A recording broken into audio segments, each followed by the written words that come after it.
देखो physics ATP की ये पहली क्लास है, this is our first class. और इसमें हम पहली चीज ये मेंशन हुई है कि आप एक सेपरेट रजिस्टर अलग से, एक रजिस्टर अलग से बनाओ और उसमें सारे एटीपी के नोट्स लिखते जाओ। पहली चीज ये है कि एटीपी में कौन कौन से टॉपिक्स आते हैं, ये उसकी लिस्ट है, ये टॉपिक्स की लिस्ट कॉपी होगी। सर क्लास खत्म होने के बाद आप रिकॉर्डिंग भेज देंगे ग्रुप पे प्लीज। आदेश मैं कोशिश करता हूँ, लेकिन क्लास अटेंड कर लो। सर असल में मैं I am going out of town तो मैं अटेंड नहीं कर सकता, इसलिए बोल रहा हूँ। कौन सी वाली क्लास, ये जो अभी चल रही है उसकी बात कर रहे हो या दूसरी वाली? अभी वाली। तो अभी हो रही है ना?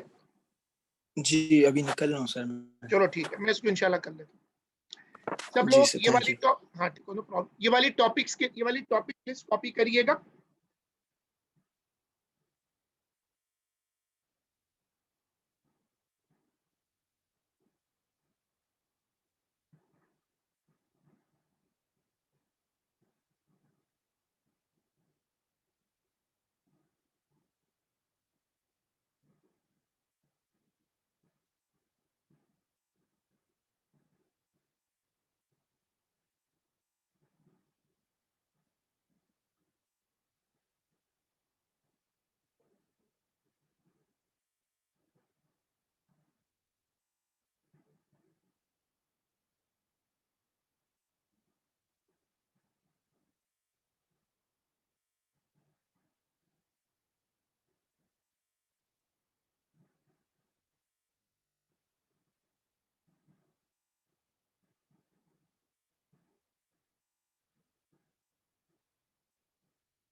ये चैप्टर है, ये जो हम चैप्टर कर रहे हैं, ये है बेसिकली टॉपिक जो हम कर रहे हैं ये है फिजिक्स का एटीपी वर्जन।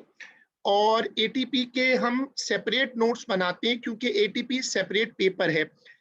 इंट्रोडक्शन, अब हेडिंग डालिएगा इंट्रोडक्शन एटीपी में।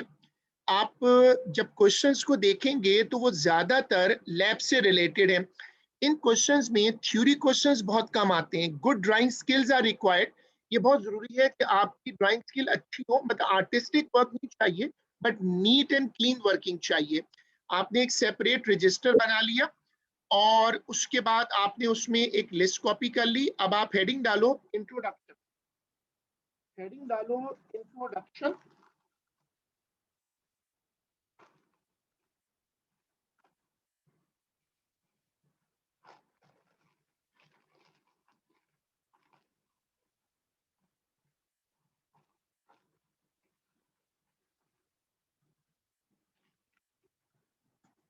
हेडिंग डालें इंट्रोडक्शन और उसमें ये वाली लिस्ट कॉपी होगी।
ठीक है, अब आपने इसको कॉपी कर लिया। देखो, अब हम अपना अगला कॉन्सेप्ट रख रहे हैं कि जब आप फिजिक्स कर रहे हो, you always have to focus on explicit answers. Explicit answers का क्या मतलब होता है? जैसे आपने टेम्परेचर का सवाल आया, उसने पूछा कि आप टेम्परेचर कैसे मेजर करोगे, तो regular student, a normal student will write कि I will use a thermometer, but you have to specify because there are different types of thermometers. This is called the concept of explicit answer. तो ये वाली अब heading आएगी explicit answer।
Heading डालिएगा explicit answers और उसमें लिखिएगा कि it it is necessary to clarify,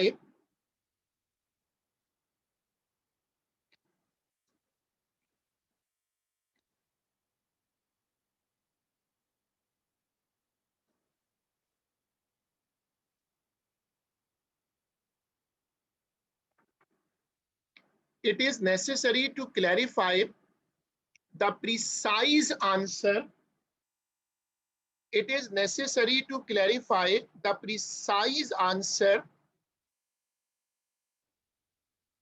ठीक है, और लिखिएगा फॉर एग्जाम्पल। उसके बाद ये वाली एग्जाम्पल कॉपी होगी कि जब वो पूछेगा सपोज कि हाउ यू मेजर टेम्परेचर, तो you have to explicitly say what thermometer you will use.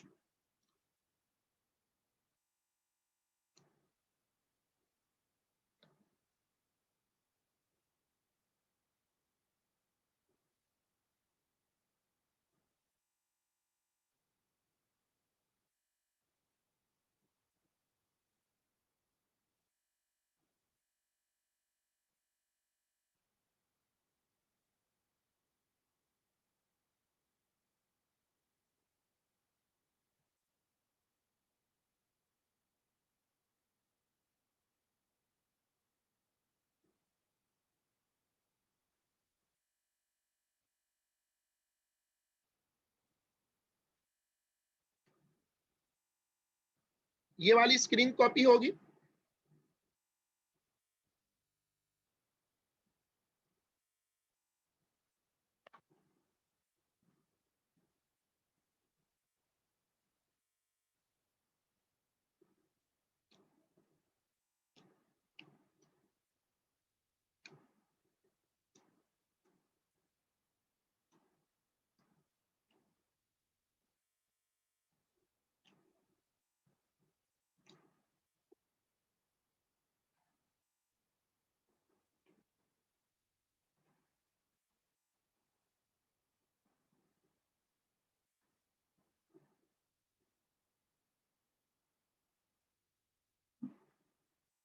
Heading आएगी parallax error. This is a very famous topic physics ATP में, it is one of the most repeating question. Heading डाल दें parallax error और इसको mark करिएगा, very important, it has appeared many times in our paper.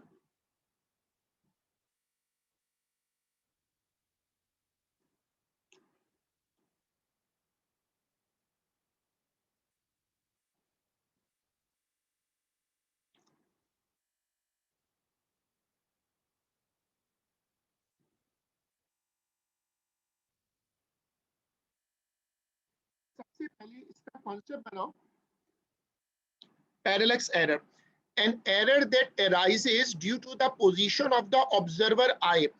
आप जहां खड़े होकर आप जहां खड़े होकर एंगल से रीड करते हो, आप जहां खड़े होकर रीड करते हो,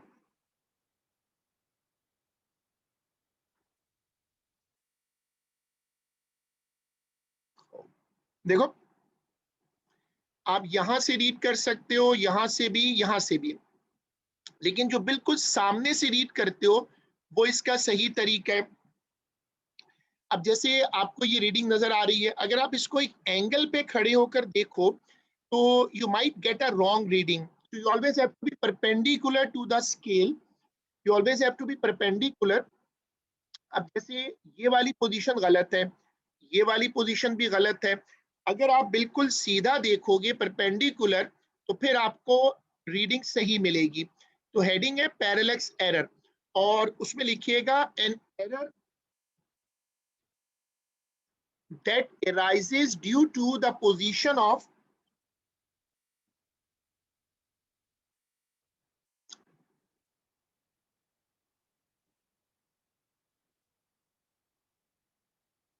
the observer eye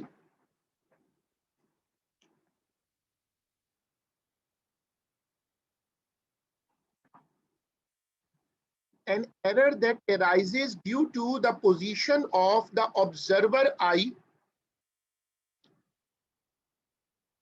ये उसकी डेफिनेशन है और फिर ये कॉपी करिएगा।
अब ये रिमूव कैसे करते हैं?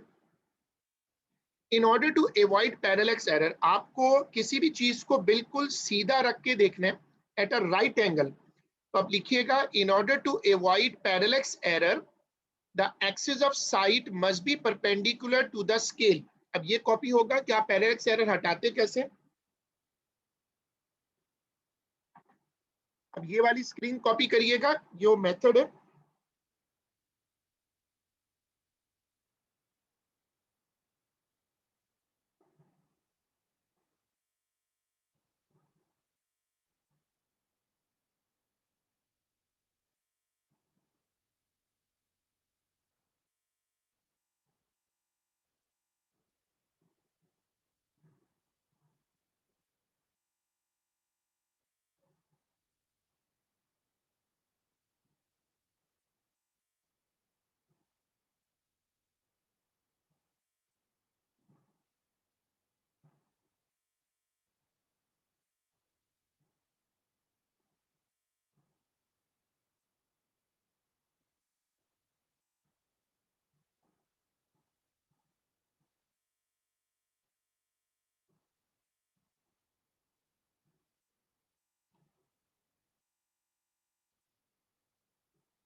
इसमें एक बच्चे का पॉइंट है कि मेरी आवाज़ कम आ रही है। जो लोग बाकी लोग भी ऑनलाइन हैं, वो चेक करिएगा कि क्या मेरी आवाज़ कम आ रही है। चेक करिएगा और ये वाली डायग्राम कॉपी करिएगा, ये वाली डायग्राम कॉपी करिएगा।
ठीक है, और अब इसमें देखिएगा,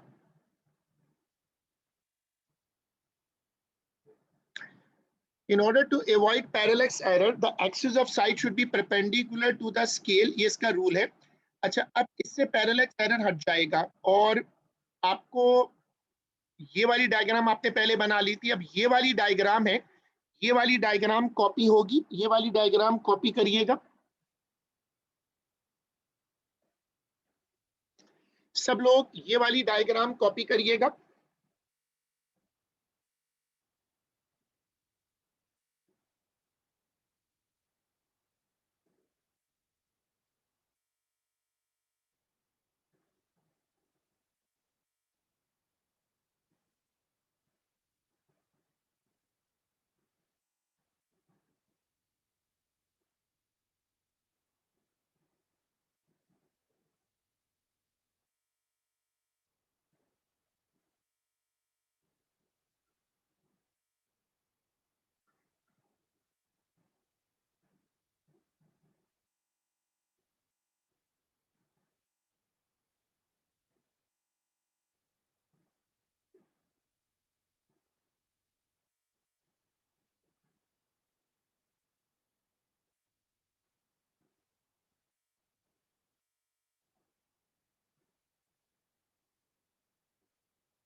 ठीक है, ये जो हमने कॉपी किया इसमें हमने शो किया है, इसमें हमने शो किया है कि आप इस तरह देखेंगे तो एरर नहीं आएगा और इसमें पैरेलैक्स एरर नहीं आएगा।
मेरे सब्जेक्ट में ना तो आप मेरे सब्जेक्ट में देखो यार, मैं कर लूँ भाई, मैं तो ऐसा तो जब देखिए तो आपकी राय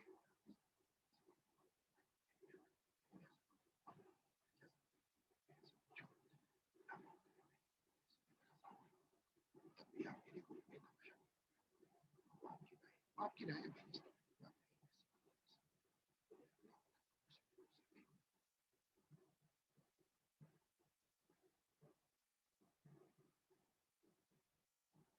चलो हेडिंग डालो डेड डिस्टेंस, ये हमारा अगला टॉपिक है। हेडिंग डाल दो डेड डिस्टेंस, ये हमारा नेक्स्ट टॉपिक है। हेडिंग डाल दें dead distance.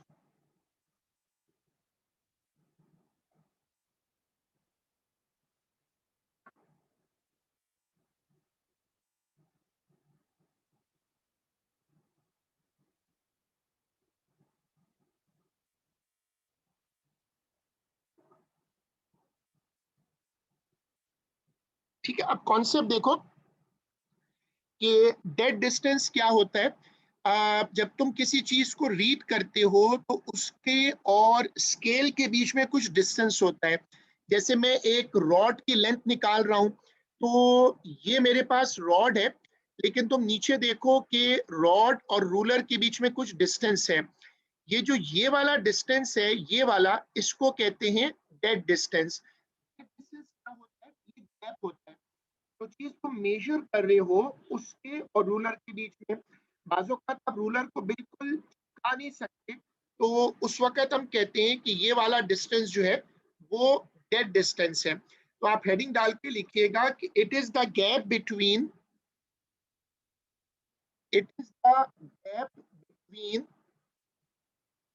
a measuring instrument and the target quantity. It is a gap between it is a gap between a measuring quantity, I'm sorry, a measuring instrument and target quantity. फिर ये वाली diagram बनेगी, ये वाली diagram बनाइएगा।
ठीक है, अब ये वाला जो डिस्टेंस है, ये वाला जो डिस्टेंस है,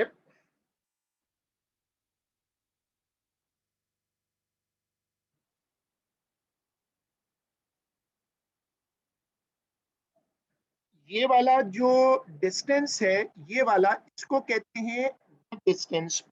अब इसको ब्रिज करने का, इसको कवर करने का एक तरीका ये है कि आप इसके अंदर सेट स्क्वायर लगा दें। सेट स्क्वायर हमारे ज्योमेट्री बॉक्स में होते हैं, very helpful for this job. और एक और तरीका ये है कि आप प्लम लाइन लगा दें। प्लम लाइन क्या होती है, जैसे आपको नजर आ रही है ना, ये प्लम लाइन है। और प्लम लाइन के नीचे एक पेंडुलम की तरह का मेटल बॉब होता है, ऊपर स्ट्रिंग होती है। It's an alternate for a set square is a plum line. तो नीचे लिखिएगा कि the most common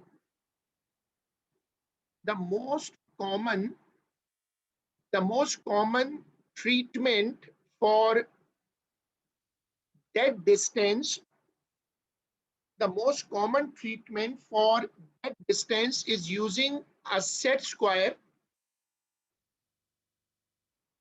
The most common treatment for that distance is using a set square.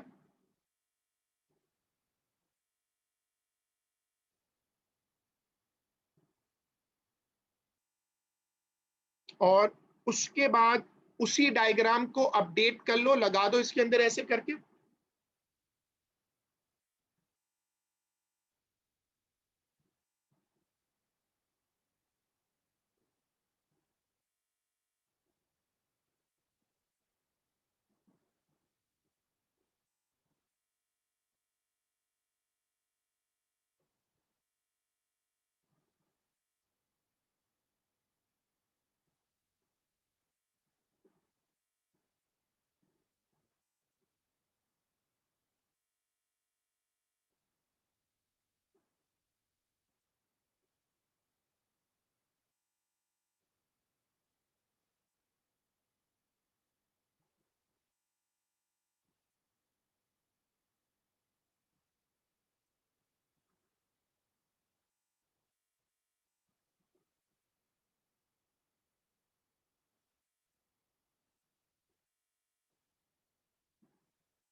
ठीक है, अब सेट स्क्वायर लगाने से जो डेड डिस्टेंस है वो खत्म हो जाता है।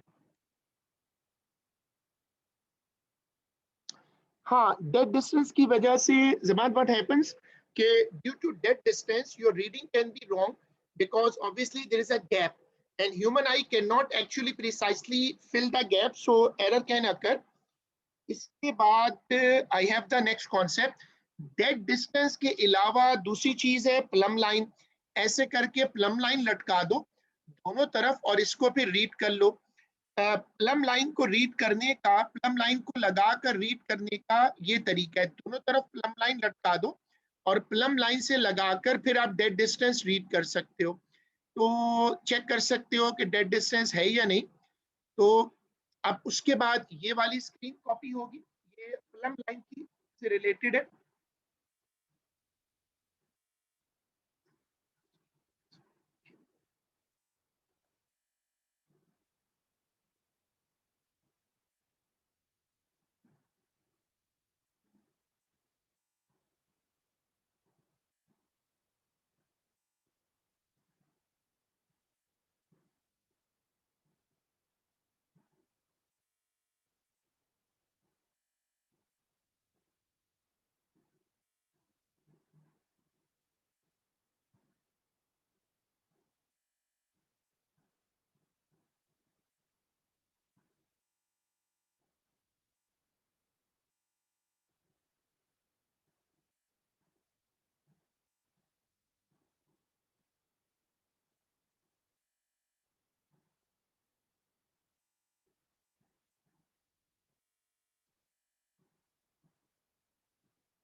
ठीक है, अब इसको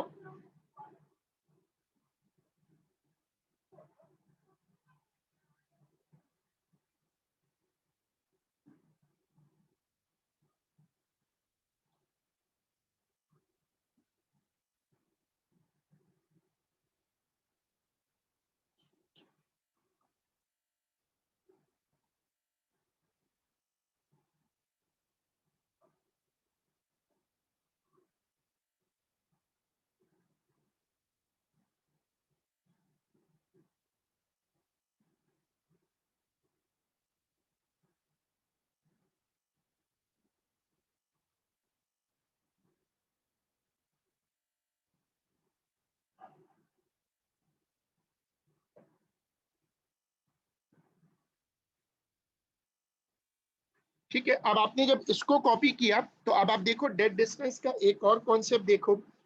डेड डिस्टेंस का एक और कॉन्सेप्ट देखिए कि डेड डिस्टेंस वहां पर भी होगा। डेड डिस्टेंस की एक और स्कोप देखें, ये जो रूलर होते हैं मीटर रूल वगैरह, इसमें जीरो के नीचे भी स्पेस होती है थोड़ी सी। तो अगर आप एक रूलर को एक सरफेस पे रखते हो तो वहां पर एक गैप क्रिएट होता है, इस गैप को भी हम कहते हैं डेड डिस्टेंस। तो इसमें लिखिएगा कि there is a gap, there is a gap below the zero mark on a rule. There is a gap below the zero mark on a rule. There is a gap below the zero mark on the rule. This gap is also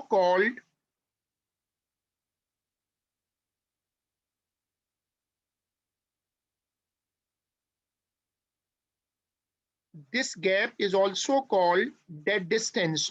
अब ये वाली diagram बनेगी, ये वाली diagram बना ले।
ठीक है, ये वाली डायग्राम कॉपी होगी।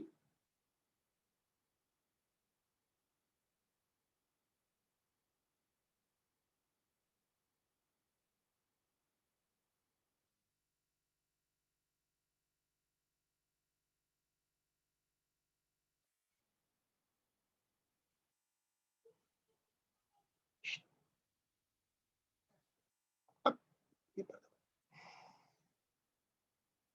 चले हेडिंग डालिएगा horizontal and vertical status.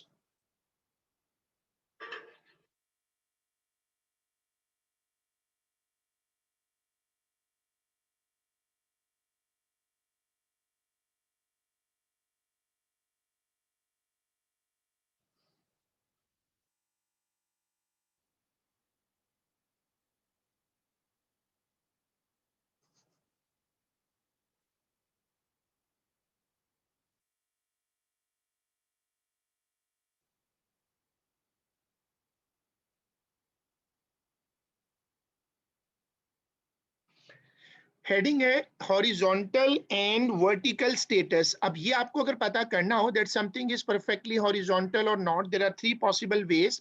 Set square can be used which can be used for dead distance, horizontal status and vertical status also. So अगर आपके पास एक रॉड है और आप देखना चाहते हो लाइक अ बीम कि ये परफेक्टली हॉरिजॉन्टल है या नहीं, तो आप उस रॉड के साथ नीचे दोनों तरफ सेट स्क्वायर लगा दो, सेट स्क्वायर से हाइट निकालो। अगर दोनों तरफ से हाइट सेम आए तो इसका मतलब है कि इट्स परफेक्टली वर्टिकल। और अगर ये नहीं है तो फिर आपको उसको पता चल जाएगा, प्लम लाइन भी लगा के चेक कर सकते हो। प्लम लाइन पे स्ट्रिंग होता है, स्ट्रिंग पे निशान लगा दो, जो स्ट्रिंग होता है उस पे आप मार्क कर दो ऐसे, और यहाँ पर जब आप मार्क करोगे दोनों जगहों पर जब यहाँ पर और यहाँ पर मार्क करोगे तो इससे भी पता चल जाएगा कि ये हॉरिजॉन्टल है, क्योंकि हाइट सेम आएगी। तो हॉरिजॉन्टल और वर्टिकल स्टेटस का मतलब है you have to confirm that the rod is perfectly horizontal और नॉट। अब ये वाली स्क्रीन कॉपी होगी।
ठीक है, अब इसमें हमने तीन ऑप्शन दिखा दिए। देखो, अब एक रॉड है जो कि हॉरिजॉन्टल है, we want to confirm is it really horizontal और नॉट, तो हम दोनों तरफ सेट स्क्वायर लगाएंगे और उसकी हाइट कंफर्म करेंगे। अगर ये वाली हाइट और ये वाली हाइट सेम आती है तो इसका मतलब होगा कि दिस रॉड इज हॉरिजॉन्टल। तो अब ये वाली डायग्राम बनेगी।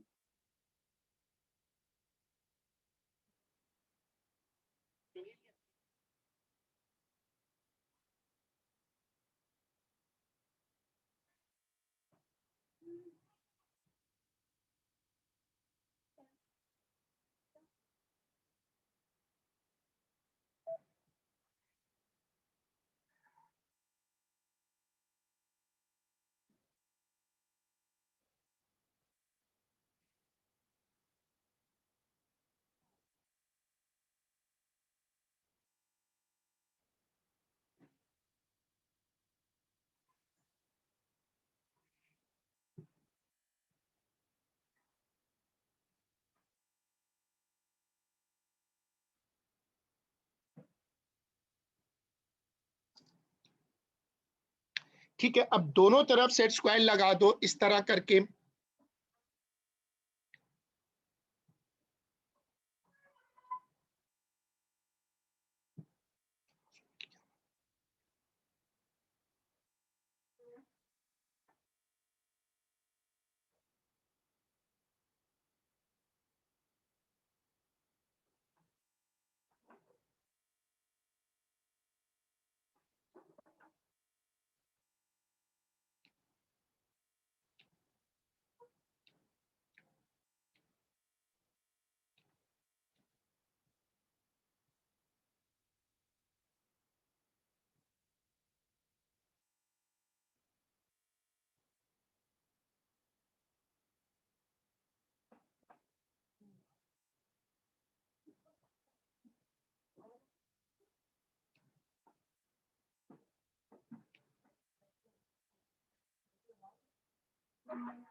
ठीक है, दूसरा तरीका ये कि आप सेट स्क्वायर की जगह प्लम लाइन भी लगा सकते हो। अगर दोनों तरफ प्लम लाइन लगाओगे तो प्लम लाइन की दो पोजीशन है, दोनों पोजीशंस को रीड करो, दोनों पोजीशंस को रीड करो। अगर हाइट दोनों पोजीशन पे सेम आती है तो इसका मतलब रॉड इज हॉरिजॉन्टल। जो आपने कॉपी किया तो उसके बाद लिखिएगा plum line can also be used, plumb line can also be used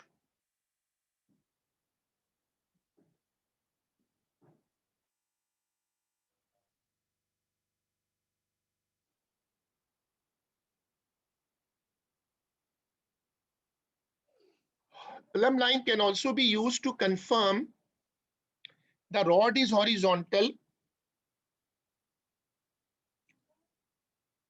फिर ये कॉपी होगा,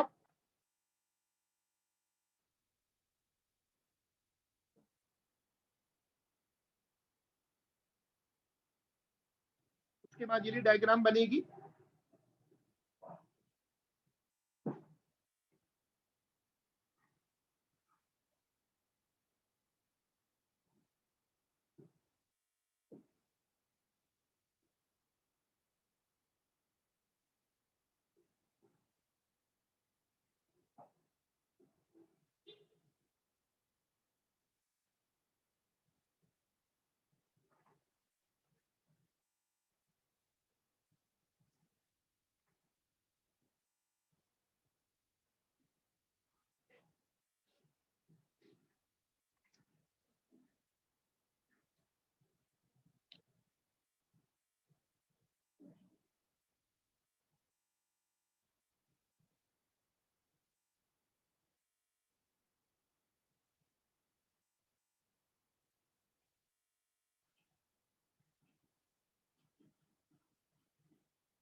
अब देखो इसमें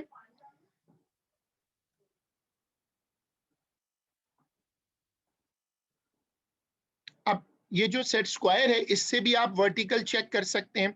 उसमें लिखिएगा कि set square can also confirm, set square can also confirm the vertical status of something. Set square can confirm the vertical status. अब आप देखो ऐसे सेट स्क्वायर लगा दो तो you can confirm that this rod is vertical और not. अगर ये उसके साथ बिल्कुल कोइंसाइड कर गया तो ये वर्टिकल है, और अगर नहीं कोइंसाइड कर सका तो ये फिर परफेक्टली वर्टिकल नहीं है। तो ये वाली स्क्रीन करिएगा।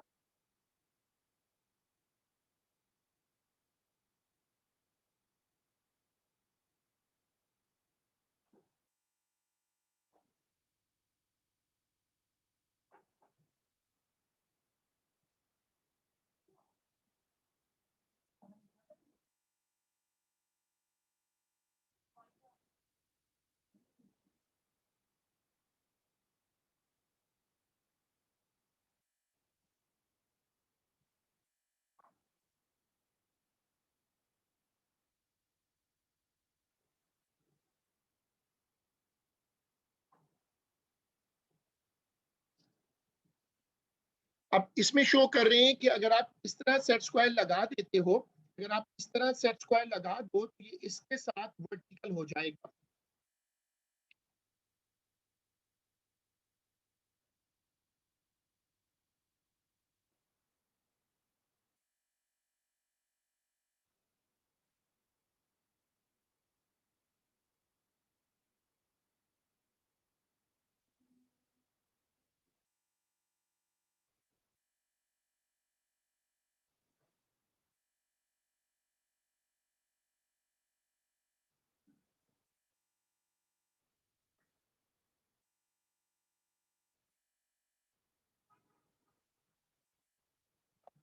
ठीक है, उसके बाद देखो जो सेट स्क्वायर होता है उसकी जगह प्लम लाइन भी ये काम कर सकता है।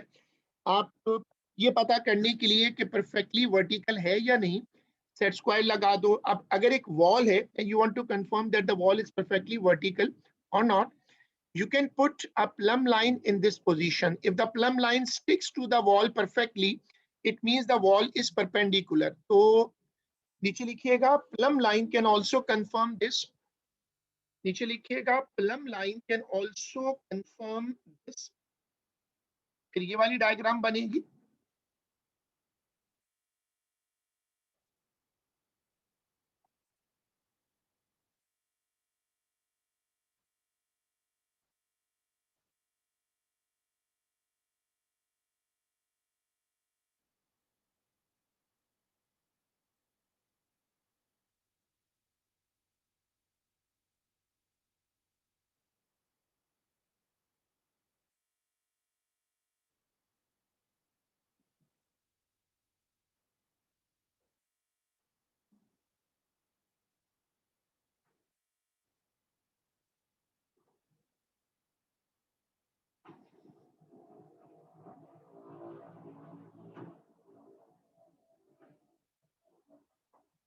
ठीक है, अब उसके बाद we move to our next concept. This instrument is called spirit level. It has a liquid in it, and this apparatus can be used. This apparatus can be used.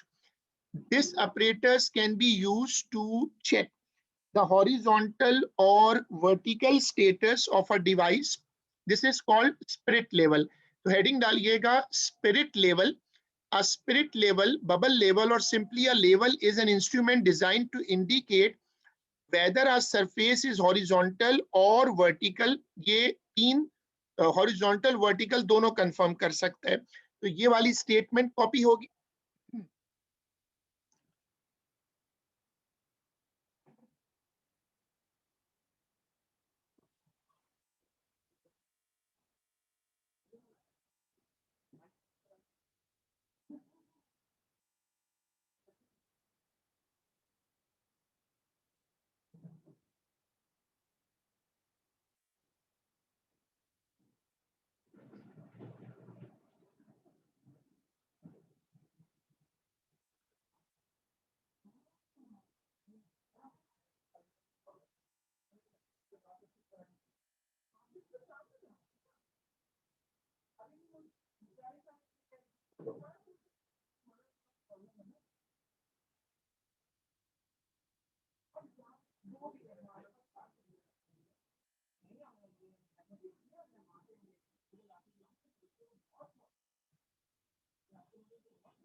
चलिए हेडिंग डालें वेरिएबल्स.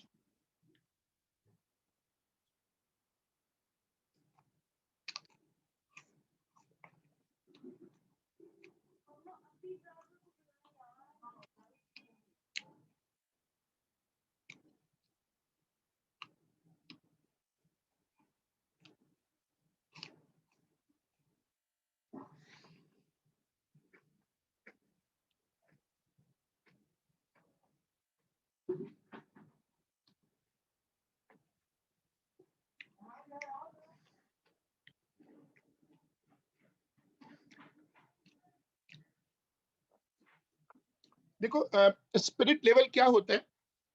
स्पिरिट लेवल का concept ये है कि ये operators है, इसमें एक लिक्विड होता है. जैसे आप पानी का एक गिलास भरें और उसको सरफेस पे रख दें, अगर वो सरफेस टेढ़ी होगी तो पानी का लेवल भी टेढ़ा हो जाएगा. This is the rule eight which spirit level works. और इससे पता चल जाता है कि कोई चीज सीधी है या एंगल पर है. अब हेडिंग डालिएगा वेरिएबल्स. वेरिएबल्स दो तरह के होते हैं. एक वो जो खुद से बदलते हैं, उनको कहते हैं इंडिपेंडेंट वेरिएबल, और दूसरे वो होते हैं जो हम ऑल्टर, जो बेसिकली डिपेंड कर रहे होते हैं मेन वेरिएबल पर और उससे ऑल्टर होते हैं. जो इंडिपेंडेंट वेरिएबल हैं वो हमेशा एक्स एक्सिस पर आते हैं और डिपेंडेंट वेरिएबल हमेशा वाई एक्सिस पर आते हैं. ये वाली स्क्रीन कॉपी होगी. हेडिंग डालिएगा वेरिएबल और उसमें ये कॉपी होगा.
अब जैसे फॉर एग्जांपल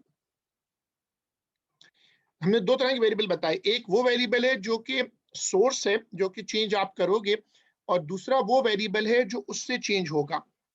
अब जैसे देखो for example Boyle's law, pressure is inversely proportional to volume.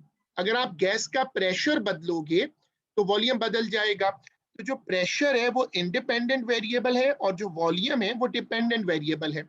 अब ये वाली एग्जांपल कॉपी होगी।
ठीक है, अब इस तरह आपके पास दो तरह के वेरिएबल आ गए, और एक कहलाता है डिपेंडेंट वेरिएबल और दूसरा कहलाता है इंडिपेंडेंट वेरिएबल। ठीक है, हम इसमें टेबल बनाते हैं।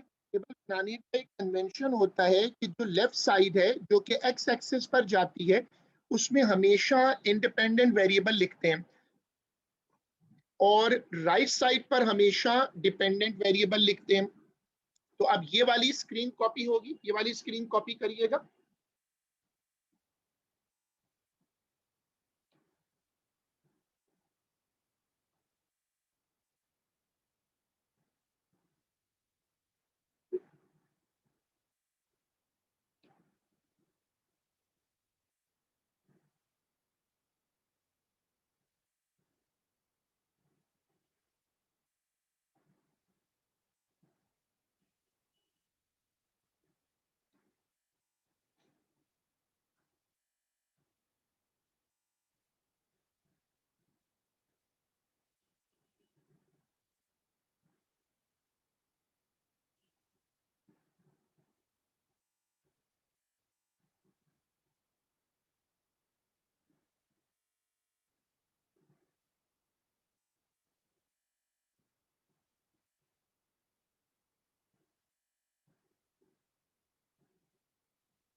देखो, अब टाइम जो है वो इंडिपेंडेंट वेरिएबल है, जो टाइम है वो इंडिपेंडेंट वेरिएबल है। This is called independent variable.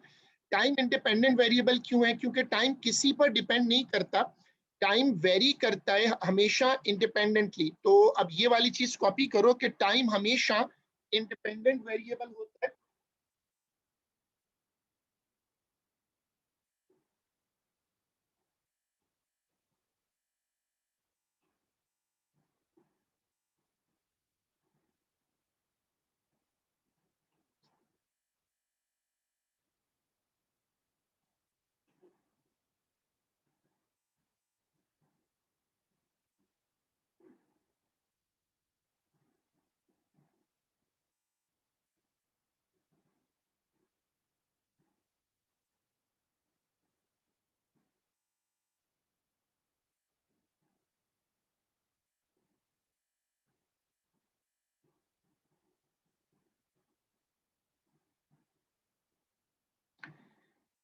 देखो for example temperature it is recorded at regular intervals of time, तो टाइम हमेशा एक्स एक्सिस पर आएगा क्योंकि वो इंडिपेंडेंट है, और टेम्परेचर हो या कोई और हो तो वो वाई पर आ जाएगा।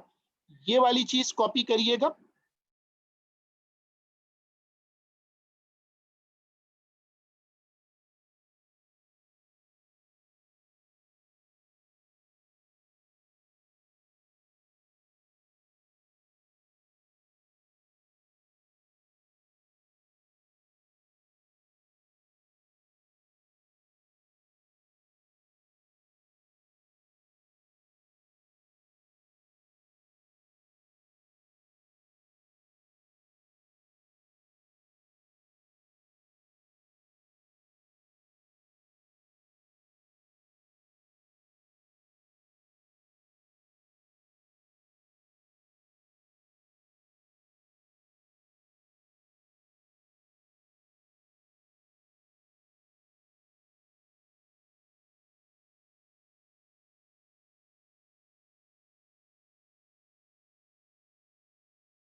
ठीक है, अब हमने ये बना दिया। अब उसके बाद हेडिंग डालो प्रोपोर्शनैलिटीज, ये एक सेपरेट रजिस्टर है, this is ATP notes. Heading डालो प्रोपोर्शनैलिटीज।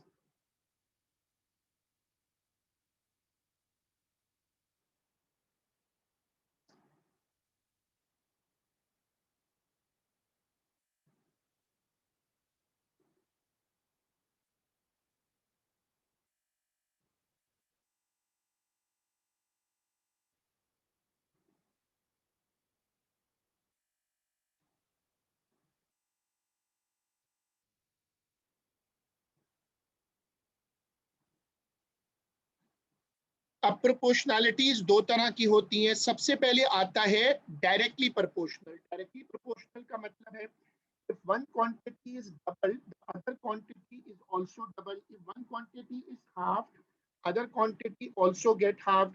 तो एक क्वांटिटी को डबल करो, दूसरी क्वांटिटी भी डबल हो जाए, इसको कहते हैं, this is called directly proportional.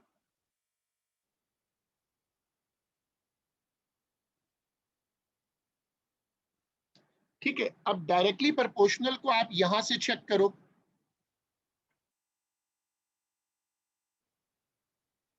Straight line passing through the straight line passing through the origin.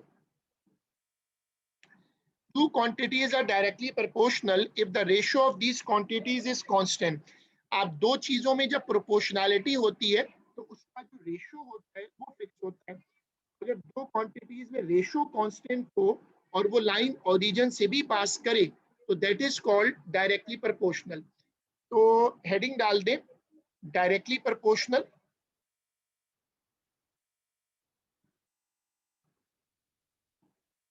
और उसमें ये वाली चीज कॉपी होगी डायरेक्टली प्रोपोर्शनल की हेडिंग डालकर।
देखो अब उसमें जब डायरेक्टली प्रोपोर्शनल होता है तो उसकी हमेशा स्ट्रेट लाइन होगी और उसका जो इक्वेशन बनेगा वो y is equal to K X M.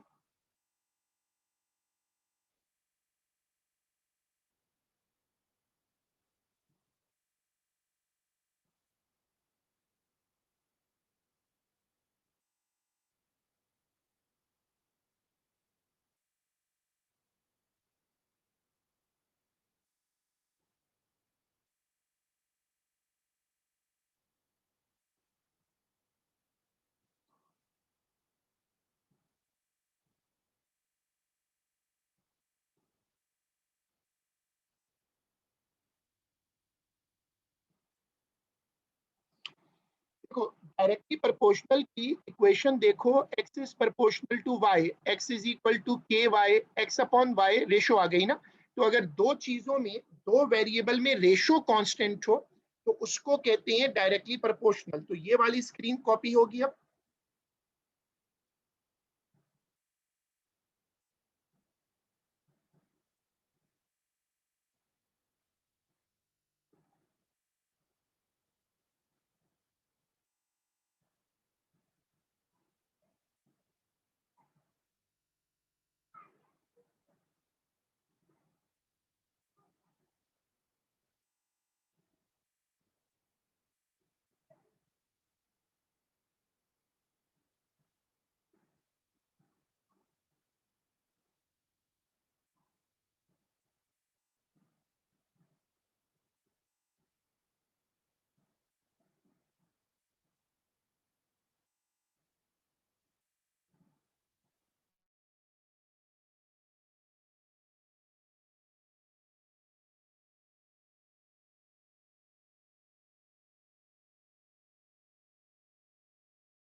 ये जो आपने कॉपी किया है ये कहलाता है directly proportional, x upon Y is equal to के।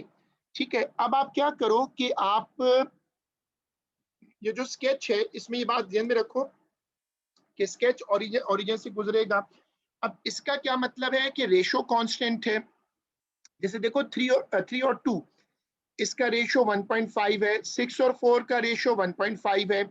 रियल जो रियल लैब होती है, रियल लैब वर्क होता है, उसमें बिल्कुल एग्जैक्ट तो सेम नहीं आता, बिल्कुल एग्जैक्ट तो सेम नहीं आता, बट यू कैन से किसी हद तक इक्वल आ जाता है। तो अब आप देखो कि दिखाना ये है इस टेबल में कि डायरेक्टली प्रोपोर्शनल की पहचान क्या है, कि ये जो रेशो है ये तकरीबन तकरीबन कांस्टेंट आएगी। तो ये वाली स्क्रीन कॉपी होगी, अब ये वाली स्क्रीन कॉपी होगी फॉर एग्जांपल में।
ठीक है, अब हमने ये टेबल कॉपी करा लिया, हमने ये शो किया कि इस तरह की रेशो जब कांस्टेंट होगी तो इसका मतलब होगा डायरेक्टली प्रोपोर्शनल।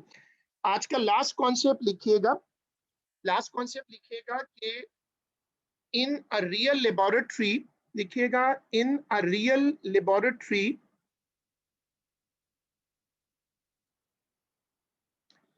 लिखिएगा in a real laboratory it is not,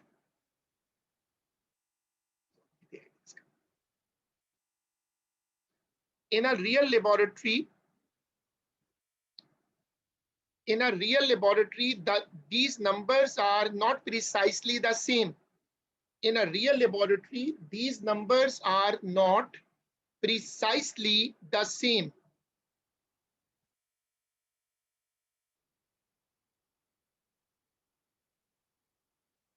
ठीक है, फिर आज का काम हम यहीं तक रोक रहे हैं और इसको फिर इंशाल्लाह हम अपनी अगली क्लास जो है उसमें कंटिन्यू करेंगे। आज का काम यहीं तक है। अल्लाह हाफिज।